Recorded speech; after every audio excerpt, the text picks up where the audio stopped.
Hello everybody, welcome to Monday Morning Must-Knows. My name is Merlin Rothfeld, and here are 3 important things to pay attention to for the upcoming trading week.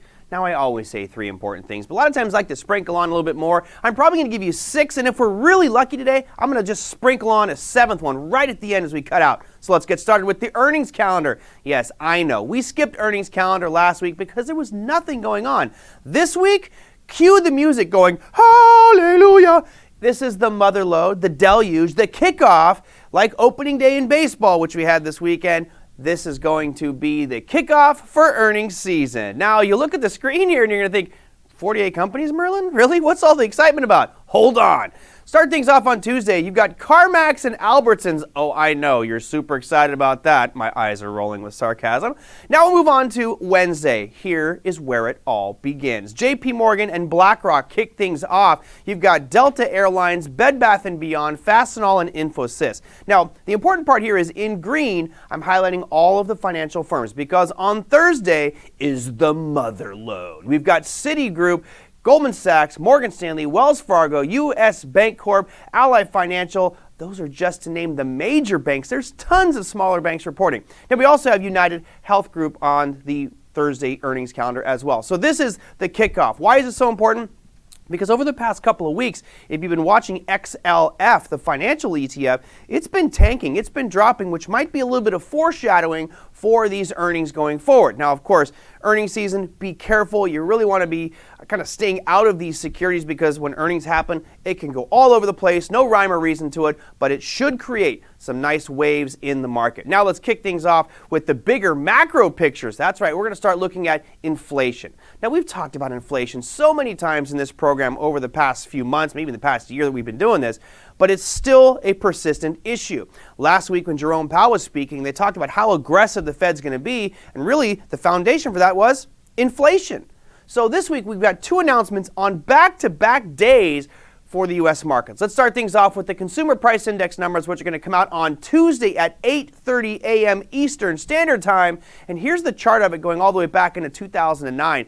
You can see that it has been aggressively rising over the past year, year and a half on the hard right edge.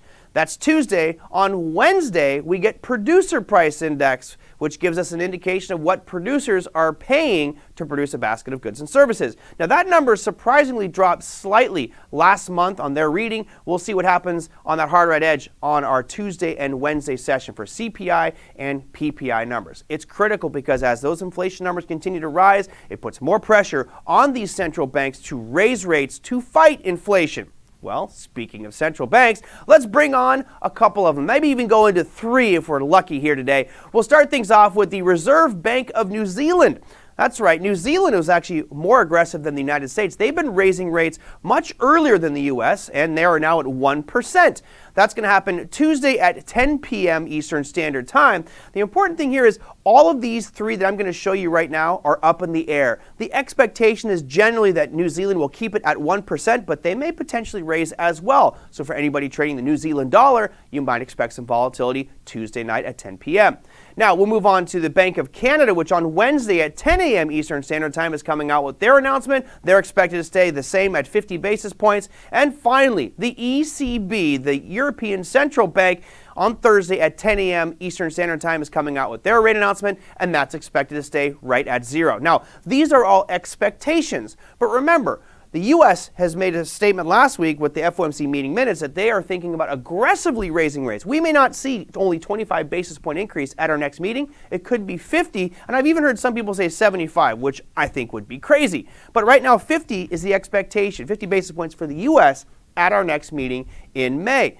That would put pressure on the European Central Bank to raise, the Bank of Canada, the Reserve Bank of Australia or New Zealand, and the Reserve Bank of Australia. So all of these banks right now are feeling a lot of pressure, and going forward, this is going to create some huge moves in our currency markets. So for you Forex traders and futures currency traders, this is going to be some exciting stuff. Now, you think that we're done because I'm going to the title screen here to end things? I'm going to give you one more, but I didn't have time to give a chart. Retail sales numbers are also coming out for the United States on Friday. That will create even more waves. We'll see you next week on Monday Morning Must-Knows.